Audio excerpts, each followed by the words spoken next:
Quando as heresias ameaçam a unidade da igreja.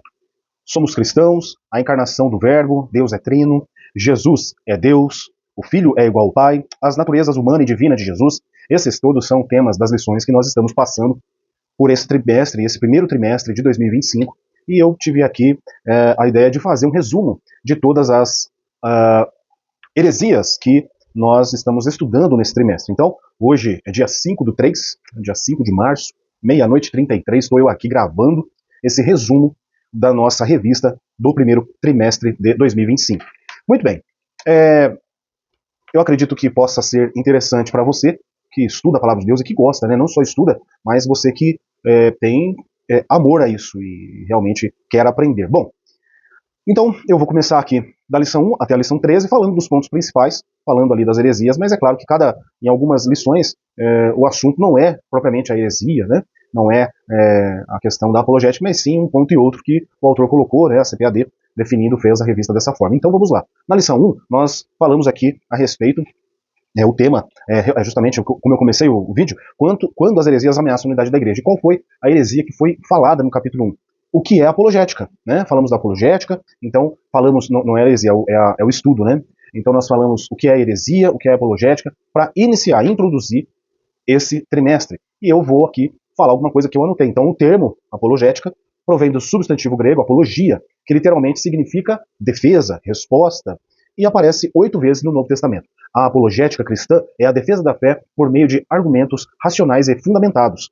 É um ramo da teologia cristã que se propõe a responder a objeções e a defender a doutrina cristã. Então, os objetivos: defender a existência de Deus, defender a veracidade das Escrituras, defender a ressurreição de Cristo, defender Jesus Cristo como o Filho de Deus e Salvador, tá certo? Então, o que é a apologética? A apologética, então, ela vem desse sentido para nós, é uma matéria dentro da teologia. Eu estou aqui tentando me acertar em alguma coisa que o vento não está me ajudando aqui hoje, mas já acredito que deu certo. Muito bem. Tá certo? Então, o que é a apologética? Foi um ponto tratado aqui na lição de número 1 e também falando o que é a heresia. Então, na Bíblia, a heresia é um afastamento dos princípios essenciais da fé cristã. É uma doutrina que se opõe aos dogmas da igreja. E as suas características: negação ou dúvida pertinaz de verdades que devem ser acreditadas como fé, busca de regras de fé fora da igreja e ensinamentos que distorcem ou negam doutrinas fundamentais. Então, o que é heresia? É isso, né? É o afastamento dos princípios essenciais da fé cristã. Na lição de número 2, que foi Somos Cristãos, nós falamos a respeito da temática a tendência judaizante. Então, a tendência judaizante nos dias de hoje refere-se às práticas e movimentos que buscam reintroduzir ou enfatizar elementos da lei mosaica, né, o Torá, no cristianismo, incluindo tradições judaicas como observância do sábado, dietas, celebração das festas judaicas e até mesmo a circuncisão. Essa abordagem busca valorizar aspectos das raízes judaicas da fé cristã, mas pode gerar também debates teológicos sobre a essência do evangelho e a liberdade em Cristo. E aí, formas modernas da tendência judaizante. Então, nós temos aqui, eu separei 3 movimentos de raízes hebraicas, né? Alguns cristãos adotam práticas judaicas como forma de se conectar às origens históricas da fé cristã.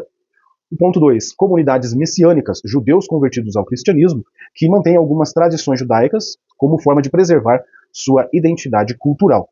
E o enfoque, ponto 3, o enfoque na observância legalista. Em alguns casos, a pressão para que todos os cristãos adotem práticas judaicas como requisito para uma fé completa ou pura, que é justamente o problema que nós encontramos na igreja onde Paulo tem que escrever a respeito. Tá? E a perspectiva teológica. O apóstolo Paulo enfatiza em cartas como Gálatas e Romanos que a salvação vem pela fé em Cristo, não pela observância da lei, Gálatas 3, 24 ao 26. O Novo Testamento ensina que Cristo cumpriu a lei, e os cristãos não estão mais sob suas prescrições. Romanos 10, 4 vai dizer, porque o fim da lei é Cristo, para a justiça de todo aquele que crê.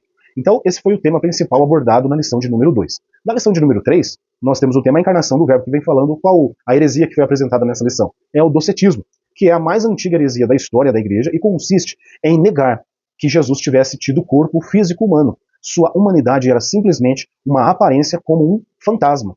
E aí, né, também junto a isso, tem o gnosticismo, que é um movimento religioso, filosófico, que considerava o mundo material intrinsecamente mau. Defendia que o Cristo divino não poderia assumir um corpo físico verdadeiro, pois seria contaminado pela matéria.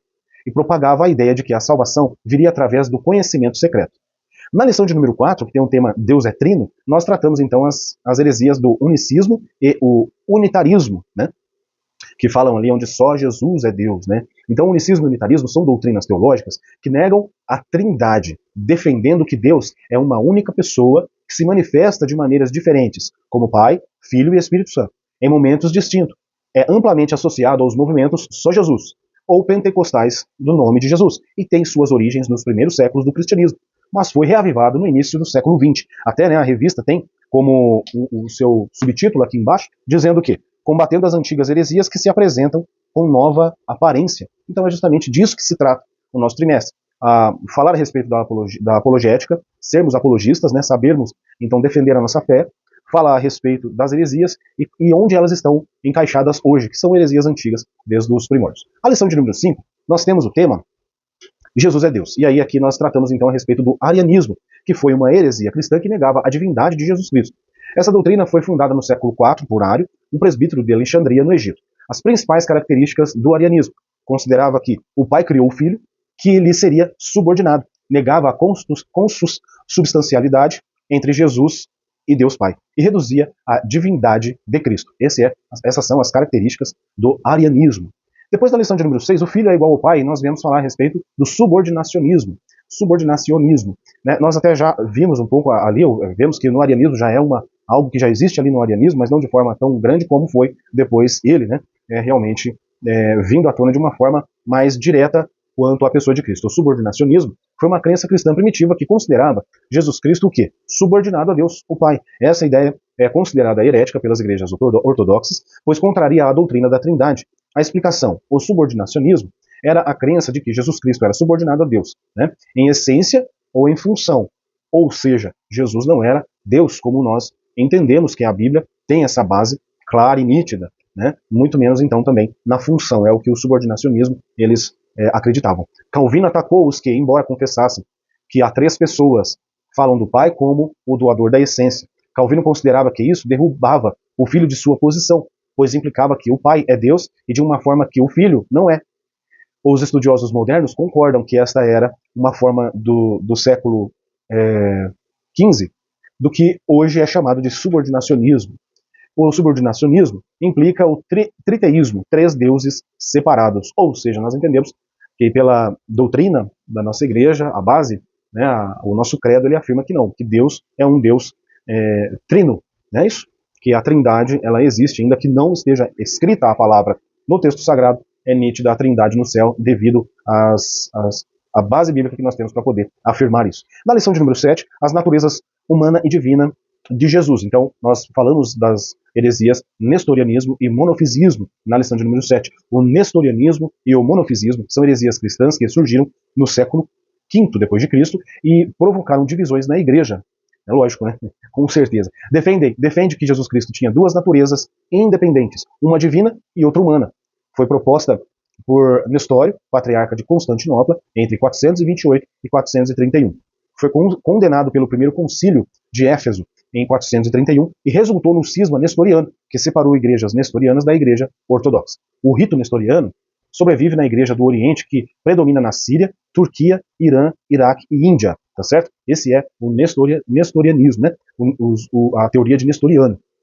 E agora, no monofisismo, defende que Jesus Cristo tinha apenas uma natureza divina. Foi promovido por Eutiques, que foi condenado no concílio de Calcedônia em 451.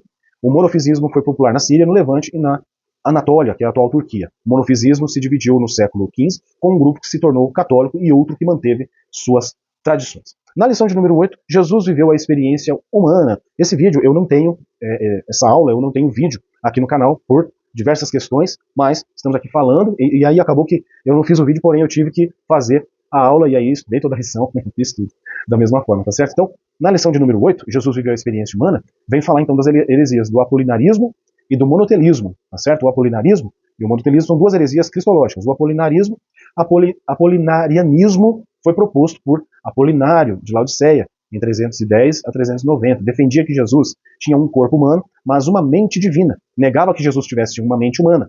Foi condenado pelo concílio O primeiro concílio de Constantinopla é em 381. Essa a questão de Apolinário, ela é mais antiga até do que do ariano, né, e de outras que nós falamos do nestoriano, né, do monofisismo, ela é um pouco mais antiga, tá certo?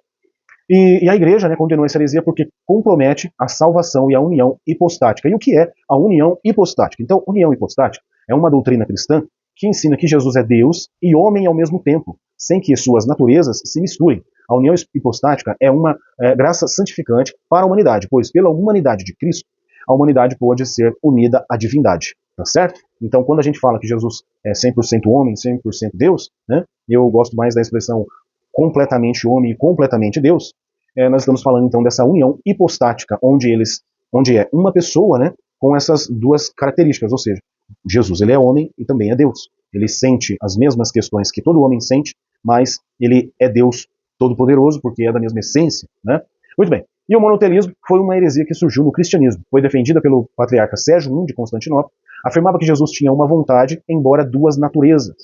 A questão foi esclarecida no terceiro concílio de Constantinopla, em 681. O concílio de Calcedônia, em 451, definiu que Jesus tinha duas naturezas, divina e humana, subsistindo na única pessoa divina do Verbo encarnado, tá certo? Que é o Cristo Jesus que se entrega na cruz do Calvário.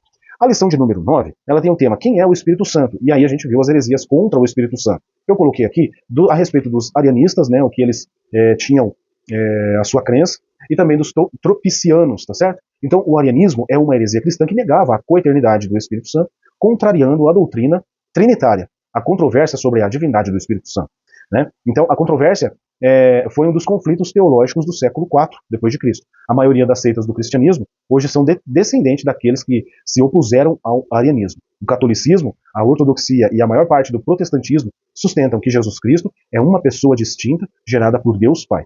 Os tropicianos eram um grupo que interpretava as escrituras de forma figurada. A palavra tropicianos deriva de tropos, que significa figura ou forma. Este grupo tinha uma influência local e interpretava de forma tendenciosa. Os tropicianos negavam a divindade do Espírito Santo, reduzindo-o a uma criatura.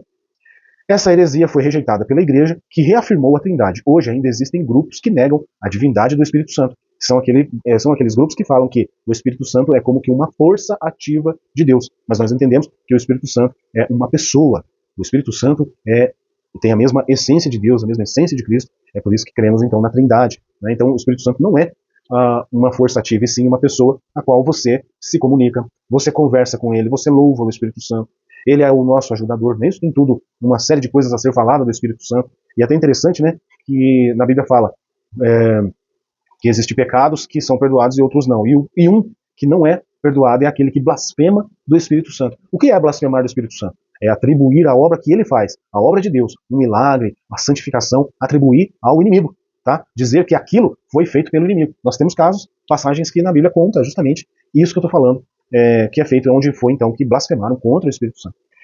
E não há perdão então. Muito bem. E agora a lição de número 10, já estamos acabando aqui o vídeo. Espero que você esteja gostando aqui do conteúdo, falando dessa forma bem resumida das heresias, né, que cada capítulo nós passamos. E peço a você que deixe seu like, se inscreva no canal, me ajuda bastante e anima aqui o Thiago a continuar, né? Gostaria muito de que esse canal engajasse realmente e pudesse aqui trazer mais coisas a respeito da palavra de Deus, não somente da EBD, né, que é o alvo do canal, mas também a respeito da palavra de Deus, de repente uma meditação a respeito de um texto, um devocional, enfim, a gente pode trabalhar muitas coisas aqui. E então você se inscrevendo, deixando like, compartilhando, vai ajudar o canal, que essa palavra vai chegar a mais pessoas e eu agradeço demais essa contribuição sua. Amém? Muito bem, continuando então na lição de número 10, o tema era o pecado corrompeu a natureza humana. E o que foi apresentado na lição de número 10 é o pelagianismo, né? Então o pelagianismo é uma heresia cristã que surgiu no século IV e foi condenada pela Igreja Católica. Essa heresia nega o pecado original e a graça divina. Defende que os seres humanos nascem sem pecado. Princípios do pelagianismo. Os seres humanos nascem moralmente neutros, os seres humanos são capazes de salvar-se por si mesmos, sem a graça de Deus, e a capacidade natural do homem é a forma fundamental da graça. O homem possui uma capacidade natural de viver uma vida santa e sem pecado. Impossível, né? A gente sabe que não, a gente sabe que o ser humano ele é falho em si mesmo, já é provado isso desde o Éden, né? A questão da tendência à desobediência que o homem carrega em si desde o primeiro homem. Nós aqui lutamos para que sejamos o quê? Melhores, né? Obedientes, atendendo à voz de Deus da melhor maneira, evitando o pecado, enfim. buscando a comunhão com Deus através de Cristo, a nossa fé nele, a qual nos levará um dia a estarmos na presença de Deus. Muito bem, e a lição então de número 11, ela fala a respeito da salvação não é obra humana, a salvação não é obra humana, jamais. Então, o que vem falando aqui dos reencarnacionistas, né? E aí fala também dos galacionistas e dos gnósticos. A teoria da reencarnação é uma crença filosófica e espiritual que defende que a alma humana volta a viver em um corpo físico após a morte. Também é conhecida como transmigração, metempsicose, metempsicose, é isso mesmo, ou renascimento. Princípios da reencarnação quais são? A alma humana carrega consigo as lições aprendidas em vidas passadas. A reencarnação é uma oportunidade para aperfeiçoar erros e acertos. E o objetivo da reencarnação é auxiliar o espírito a evoluir, o seu espírito, né, a evoluir. Realmente totalmente fora aí de uma realidade. A Bíblia diz, em Hebreus 9, 27, né, que ao homem é dado... como é que é? Eu vou procurar aqui para não ler o versículo errado. Hebreus, deixa eu achar aqui, ó, Hebreus, capítulo 9, e o verso de número 27, que vai dizer: e aos homens, e como aos homens está ordenado morrerem uma vez, vindo depois disso o juízo, né? E esse contexto vem falando então nesse versículo, e olha só que interessante: de outra maneira necessário lhe fora padecer muitas vezes desde a fundação do mundo, mas agora na consumação do século uma vez se manifestou para aniquilar o pecado pelo sacrifício de si mesmo, falando do sacrifício de Cristo, né? E aí fala a respeito desse ponto, que o homem é ordenado a morrer uma só vez e vindo após isso o juízo. Totalmente fora então essa questão da reencarnação, né? As religiões que entendem que a reencarnação é algo palpável, que é real, eles não precisam de salvação, né? Não precisam acreditar em Cristo sendo morto na cruz do Calvário.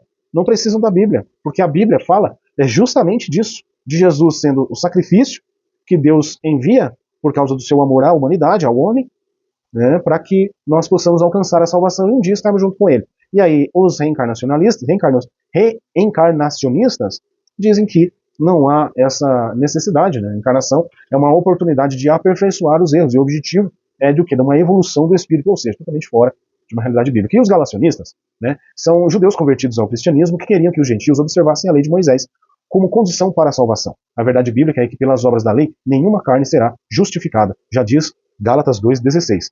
Sabendo que o homem não é justificado pelas obras da lei, mas pela fé em Cristo Jesus, temos também crido em Cristo Jesus para sermos justificados pela fé em Cristo e não pelas obras da lei. Portanto, pelas obras da lei nenhuma carne será justificada. E os gnósticos, que são pessoas que seguem o gnosticismo, uma doutrina que valoriza o conhecimento esotérico para alcançar a salvação. E as características do gnósticos são: acreditavam que a matéria era má e o espírito bom, eles buscavam a salvação através do conhecimento e não da fé em dogmas. Os gnósticos desenvolveram um processo intuitivo que abarcava tanto o conhecimento de si próprio como da divindade. Os gnósticos acreditavam na reencarnação para a salvação da pessoa. Os gnósticos desenvolveram mitologias que diferenciam entre um criador inferior do mundo, chamado Demiurgo, e um Deus superior. Tá certo? Então, esse é o resumo da lição de número 11, falando também dos gnósticos. Depois, a lição de número 12, a institucionalidade da igreja. Então, a Bíblia ela apresenta a igreja como um corpo espiritual de Cristo, um organismo vivo, né, com suas reuniões em torno do Senhor Jesus e suas ordenanças. Por outro lado, é também uma organização, congregação ou assembleia com sua forma de governo. A presente lição, a lição de número 12, ela pretende mostrar a natureza organizacional da igreja. Né? Até a próxima lição que eu tenho que colocar vídeo aqui no canal. E depois, a lição de número 13, né, perseverando na fé em Cristo. E aí, 2 Pedro, capítulo 1, verso 19, nos diz assim: e temos muito firme a palavra dos profetas, a qual bem fazeis em estar atentos, como a luz que alumia em lugar escuro, até que o dia esclareça e a estrela da alva apareça em vosso coração. A Bíblia é um guia seguro para toda a humanidade, e não somente para o ser humano e a fonte de autoridade espiritual para aferir a nossa conduta diante de Deus, da sociedade e da família. Trata-se de uma orientação segura para a vida humana, a nação de Israel e a igreja, bem como as exortações para o mundo, incluindo o aspecto político, social e religioso das nações. Amém? Então, esse foi o resumo aí das lições, um resumo da revista. Eu queria, na verdade, ter feito, né, isso no começo, mas é a correria realmente do dia a dia que a gente acaba não tendo tempo para fazer, né, e produzir aqui algo para colocar no canal e ajudar os irmãos. Quem sabe agora no próximo trimestre já consiga fazer. Estou buscando aqui adiantar algumas coisas para poder dar tempo de fazer uma apresentação e não um resumo, né? E fazer uma apresentação, um vídeo de apresentação do próximo trimestre, o qual, né, o próximo trimestre nós vamos falar aqui a respeito do livro de João, né? Nós vamos falava a respeito do livro de João, eu já estava já encabeçando alguma coisa a respeito do próximo trimestre, e olha só os temas, né? A lição de número 1 da próxima revista vai ser o verbo que se tornou em carne. O 2, o novo nascimento. 3, a verdadeira adoração. 4, Jesus, o pão da vida. 5, a verdade que liberta. 6, o bom pastor e suas ovelhas. 7, eu sou a ressurreição e a vida. Ou seja, vai passar ali por pontos principais do livro de João. A gente vai ter um estudo aí realmente muito interessante a respeito do livro de João. O verbo se fez carne. Jesus sobre o olhar do apóstolo do amor. Já encomendei minha revista, né? Espero que você também já tenha feito. E que Deus te abençoe. Eu agradeço a todos que chegaram até aqui. Mais uma vez, deixe seu like, se inscreva, por favor. Realmente faz muita diferença para mim, que é aqui, né, o criador de conteúdo, mas realmente faz diferença, então peço a você que não saia sem curtir e se inscrever. Deus abençoe, um abraço e até o próximo vídeo.